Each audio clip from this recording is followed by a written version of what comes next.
Hello, everybody. Welcome back to another episode of Rant Bollox. We're doing this one a little different this week. We're doing it over the interwebs. So Paul and I aren't in the same room. Probably best, we're getting a bit fed up of looking at each other's faces. But Paul is here. Hello, everybody. I'm here, but not here. I'm there. So over somewhere else. How far away are we right now?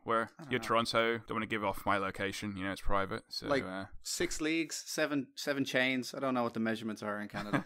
The important thing is everybody else is here. That's the important thing. Everyone else, yes. Yeah, because we actually have quite a few listeners from Australia. Do we? So thanks for tuning in. Yeah. Hey, Australia. How are you guys doing? I'm not going to do the stereotypical shrimp on the Barbie crap because I know they hate that. I actually went to a stag and doe. The girl was Australian, I think. And one of the games at the Stag and Doe was throw a shrimp on the Barbie. Right. It was quite good. You had to stand back and then throw the shrimp onto parts of the barbecue and you get points for it. But anyway. The strangest thing about that is Australians don't call it shrimp. They call them prawns. They do, don't they? Yeah. It's like, what's that? District 9. Fucking prawns. Fucking prawn. I can't do South African accent though. So. I thought you were doing Australian there. Actually, you had the South African down there pretty well. Well, fuck yes. Good to get down to South Africa, get some fucking prawns. That's pretty good, actually. Yeah, how's the week been, man? Well, how's the last couple of weeks? You've been busy filming, haven't you? Been busy filming away, so yeah, it's been a good little ride the last while. And then just a few days ago, we got to have a good ride over on the Oculus, which we'll talk about later. Yeah, that's a nice little way into tech, because a lot of the tech was to talk about that today. Yeah, we got to talk about that. That was crazy. Yeah, I guess we can go straight into it. And you tried it out. I tried it out a couple of weeks before and I was super impressed with it. Wanted to show it to people in my office and yourself. What was your overall thing, man?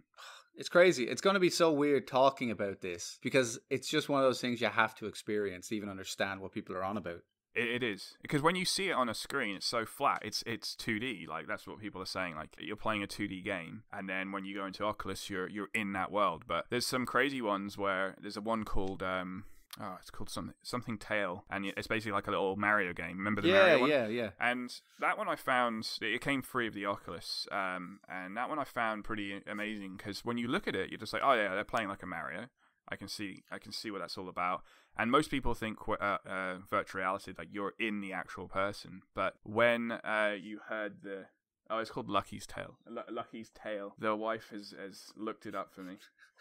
She's slowly becoming our PA. But yeah, so it's called Lucky's Tale. It came free of the Oculus. But yeah, I mean, what did you think of that one? When you go in, you're not in the character, you're looking down or from across, aren't you? But you can kind of just look around this world while you control him. I just thought it was a really good use of VR and showing that it's not just first person games, Yeah, it's a good way of showing how the whole gaming system can evolve. Because if you're just watching it outside on the screen, it's like you said, it's just like a flat game and it doesn't look anything special. Yeah.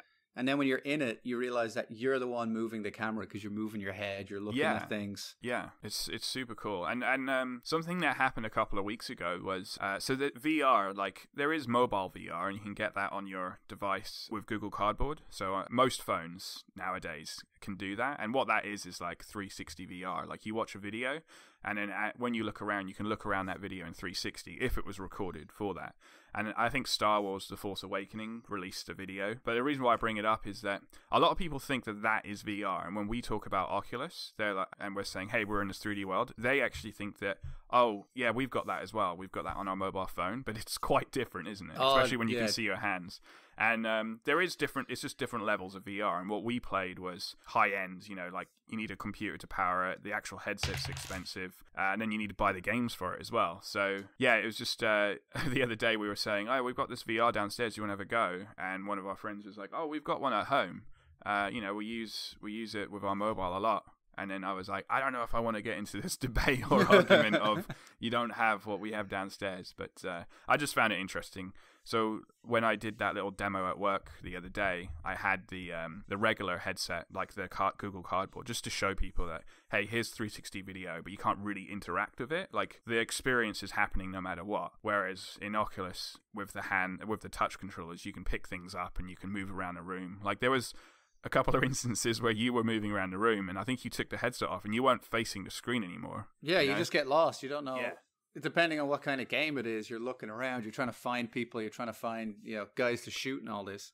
And then you take your headset off, you're like, where am I? What's going on? I know. What was... I'll name some of the games, and then we can just go over the ones that you found most impressive. I think I know your favorite, but I think your favorite was probably Super Hot. Yeah, that thing's crazy good. Super Hot is a regular game as well. You can play that on a PC, I believe on consoles, but definitely on PC. It's like on Steam without VR, and it's really fun. But when you're in VR, it's like super awesome. So basically, the idea here is when you are still... It's a first-person game. It's got a cool kind of art direction to it. So it's like almost like a non-textured world, but the enemies are red, and so you can shoot them with guns. But the cool thing, it's a little bit like the Matrix, isn't it? Like everything's real like flat and simplified, but it looks great because it's very clearly designed. Big red bad guys in a big white world. And when you move in the world, everyone else moves. But when you're still, then the rest of the world is still as well. So basically, if someone was to shoot at you, you can kind of slowly dodge the bullet by just moving slowly, and then the bullet would move slowly around. And you have to get past these kind of like levels that way. But that was cool. There was another one called Robo Recall, which comes free of the touch controllers.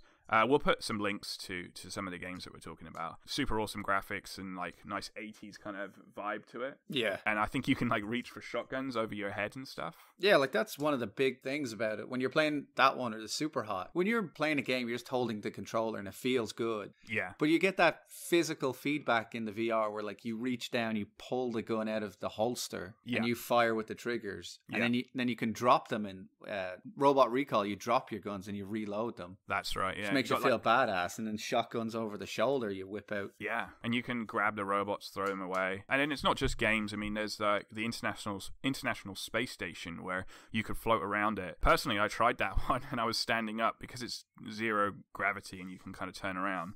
I felt pretty sick after a while, but you were okay with it, weren't you? I was okay with it, but yeah, every now and again, like you move forward and then it feels like you're going to hit the ground and your brain just reacts and your legs get a little bit jelly and you don't know what's going to happen. Yeah. But I was playing Super Hot and I fell over because I wasn't in the room, but you said it was one of the things where you have to like reach over to the table. Yeah. And grab it. And I was sort of like, I'm just going to grab the table and hold on to it. And just fall right through. Oh, that's hilarious. I wish I was in the room when you did that. I'm glad you weren't. You got all your dirty videos of me. Oh, I've got quite a few of them, actually. It's so much fun, though. I think when they get that the helmet wireless, all those problems are going to get worse. You're not going to know where in the room you are. You're not going to know what way you're looking. I think I'm so excited by it is because it is awesome, but I can see the potential in it, and it needs fixing up here and there. Like one of the things I noticed, because I demoed this with about 20 people, maybe 30 at work, and I kept showing them the same demo. A couple of things came up, and you pressed it a lot as well. Is that like kind of home button? I feel like that should maybe even be located somewhere on the controller, somewhere else, you know? Yeah. Because a lot of people press that, and they were like, "Oh, where am I?" You know? Once you know the controller in the system, you kind of avoid it a little. But I did notice like almost half those of the 30 people pressed it, and then they were like, "Oh, where am I now?" So maybe that's a little bit of feedback we can even send Oculus and say, just put it on the helmet. That would make more sense. Yeah, actually, that's not a bad idea. The other thing was just like where it's going, like future of it, like. Yes, they need to get rid of that wire. I think that's going to be the main thing. And then it's going to be wireless. And then was the resolution, just like better graphics. That's just going to come with time. And then being able to see the rest of your body. There was a few times, I think you might have done it, I can't remember, but someone tried to kick, like in that. There's a really cool demo called First Contact, and it's 80s kind of style, and you're in this caravan. Yeah, you can mess around with objects. And I think someone did drop the bouncy ball, and it was on the floor, and someone went to kick it. But obviously you can't see your feet. So I think that's another, it will get better that way. Like, remember the Xbox Kinect, which can pick up your whole body and you can do like exercises. Right. Someone needs to either hack it, or I'm sure they're working on it. But when it can pick up the rest of your body and you look down and you're wearing like a suit, that's going to be, again, another level to it. So lots of potential. That's definitely going to make it immersive. Then you're definitely going to get lost in it. I know. Because then you can get shot and then they're going to have little blood holes and marks in you and you'll be like, oh man, I'm in trouble now. Yeah. I think we mentioned it on one of the other podcasts, is that movie studios are starting to come out with a lot more, when a movie comes out, it's like, oh, we've got like a 360 experience. Sometimes it's just the mobile 360 experience, but sometimes it's the Oculus or the Vive. I should mention the Vive because that's a big player as well. But what was I going to say? So Beauty and the Beast, I know, is out in the cinema, and there was Disney brought out an experience, which I think I brought you into that world, didn't I? Because you're Lumiere, basically you're by the castle, the famous Disney castle, and to your left is actually the Stark Tower, the Avengers Tower, but you can't. It's this coming soon. To the right is Star Wars, and then ahead of you is Disney, and you can go in there, and then there is Beauty and the Beast is a 3D experience where I don't actually know anything about Beauty and the Beast, but you're by this table and like the candles coming up to you in 3D. Weren't you a child? Don't you know these things? You know what? I didn't watch a lot of Disney stuff growing up, like Bambi and I think the one I remember the most I think is Aladdin, but that's about it. Oh yeah, that was a good one. That was good old Robin Williams. Yeah. But I didn't. There's a lot out there. I watched The Lion King really late on.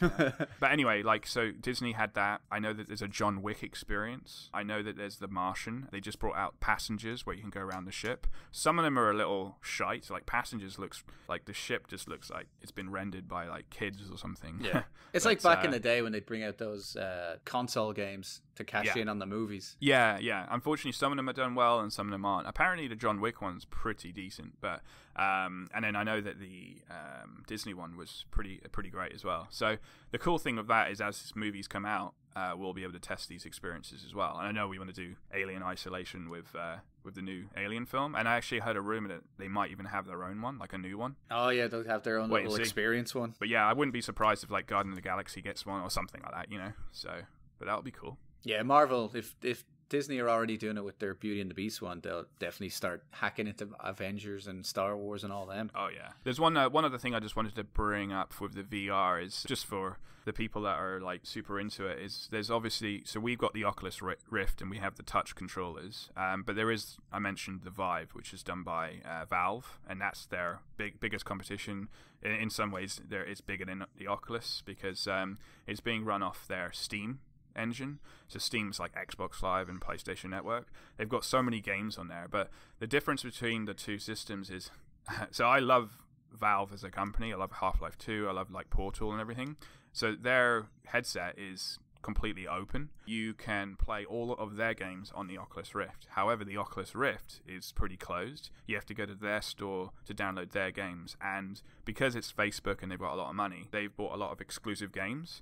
So it's kind of a bit like the Xbox and the PlayStation and Nintendo and consoles, where PlayStation are winning, and they've got a lot of really, really good exclusives like Horizon and the Uncharted's. And Oculus are kind of doing that. They're kind of basically saying, we've got Robo Recall, we've got these exclusive games like that Lucky's Tale and a couple of other ones. You can only play them on our platform, and also they've dropped the price of it a little, like $200.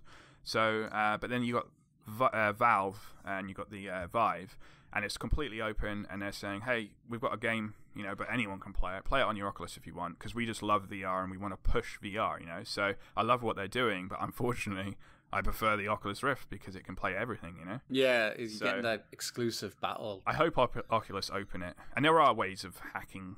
Oculus are owned by Facebook, isn't it? Yeah. So, but they've obviously got their own division. It's just Facebook own them now. But anyway, they're both doing great things with VR, and then there's the PlayStation VR as well, which is doing good stuff as well. Apparently, that's sold close to 1 million units now. The PlayStation one. Holy crap! So Sony have been happy of that, and there's rumors they're working on a new one for like next year or maybe even the PlayStation 5. But yeah. Oh, I saw today. Just a thing popped up on Facebook, probably because they knew we were going to do this. That they're bringing out a Ghostbusters VR game. Yeah, it came out on the PlayStation VR actually, because it's Sony and Ghostbusters. I think it's exclusive to PlayStation VR.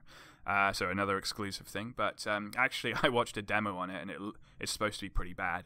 It's probably why they didn't tell anybody. Yeah, I know. I think it just quietly launched. There was like just a few little things, like there was like a hot dog stall outside the building or something, and then you can pick up one can, but the rest of the cans are all solid.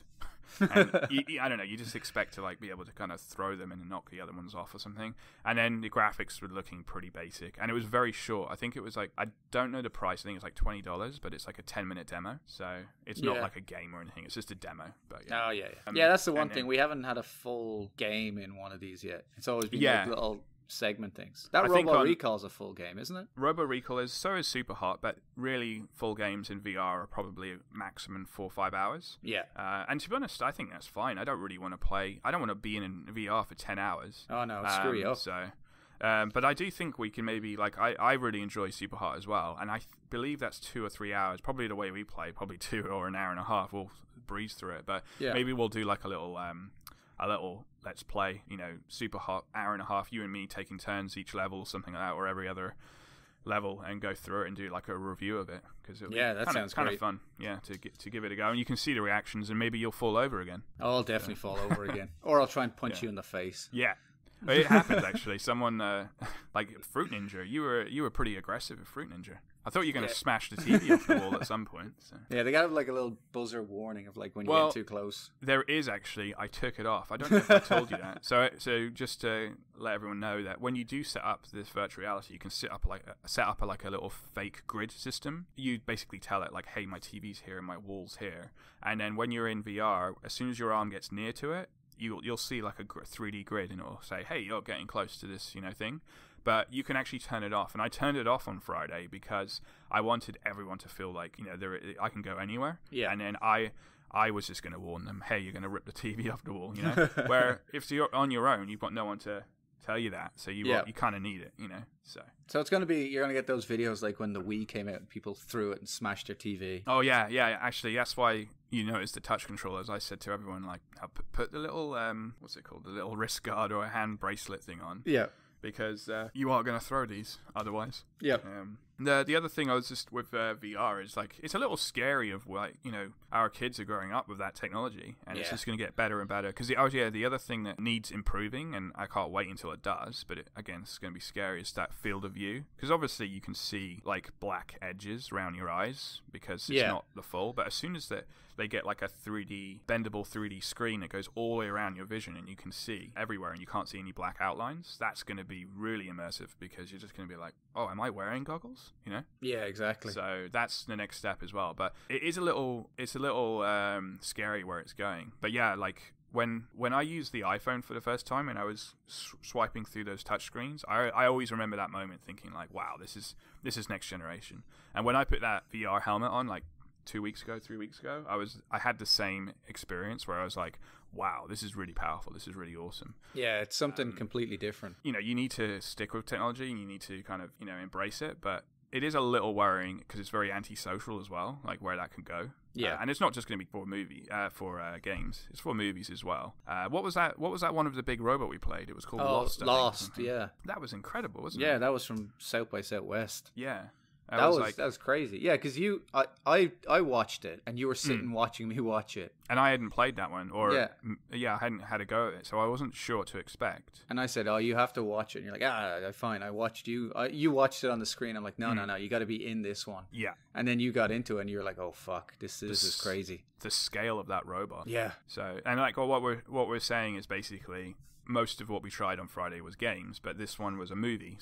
But it was a 3D movie, and you're in a forest, and there's this I think this robot's lost his hand, and its hand is in the forest. Yeah. But then you can hear him coming through the forest, and you're not moving, you're just still, but you can look around, and you really do feel like you're in this like nighttime forest of the forest flies and stuff. But then he comes through, and he's massive. I mean, like if you were to relate him in real life, he's probably like 10 stories high building, isn't he? Yeah, he's huge, and you feel that. Like when you're watching it on a screen, you're like, oh, okay, he's big. But when you're in it, your head has to look up and tilt and find him, and you're just like, what is going on here? I know, it's nuts. And again, it's just so weird when you're looking on a screen, because you're like, Paul, what's wrong with you? It's just, he's 2D, Yeah. And that's what people are starting to say now, is like, when you're playing like a PlayStation game or an Xbox game or a Nintendo, people are starting to say like, oh, I was playing a 2D game. And it's like, oh, like Uncharted, oh, it's a 2D game. And it's like, can you imagine like in another 5 years, maybe 10, when we're inside Uncharted 7, and it's 3D, like that's something else. Yeah, they call them 2D games like they're old Mario or old Sonic games. I mean, the other thing as well is movement. So movement, when you're in a character, you tend to, what VR does is teleportation. So you actually hold down a stick, or everyone does it in a slightly different way, but you teleport yourself. Yeah. So it does take you slightly out of the experience, but it's still a good way of moving, because the only other way of actually physically moving, and they do have them, are 360 treadmills. Right. And so you can actually like run or walk. That must really get you in the experience, but realistically, no one's buying one of those for their house, No. That's why driving games do quite well, because everyone's got a chair at home. So you just sit down on a chair, and in the car, you can pretty much look 180. You don't need to look behind you so much. No. So driving's really, really good. And then some people hook their own steering wheels up, and then when you see your hands on the steering wheel, it's like you're actually physically touching a steering wheel. I could imagine that being pretty sweet. Yeah, it's going to be pretty crazy in about, one more generation when it's wireless and it's... Yeah, it's lighter and it's better graphics, better resolution. Exactly, yeah. But they've done one more last thing for just a shout out to the Oculus is they did a really good the box like that it comes in, like super good quality, like unboxing. If I was ever going to do an unboxing, I'd do one for this because like the box has you'd put it back in the box and then you'd unbox it again. Yeah, no, this is brand new. It's still I think it's starting to go, but it has that new tech smell as well. The new tech smell. The new tech smell, yeah. It's a nice smell. But yeah, just unboxing it, everything's really good quality. The actual headset itself is made super nice. Yeah. I hear that the Vive is a bit chunky and a bit bulky, but Vive has its own advantages as well and stuff. But yeah, I was impressed with the quality of the system. But then again, it is $800. So yeah, so you're paying for another console, really. Yeah, you're paying for that, and then basically what we were messing around with on Friday was around $2,500 Canadian dollars. Yeah. So we were playing with a PC that can run it pretty well. We were playing with the touch controllers and a headset, and not that many people have all of that as once because.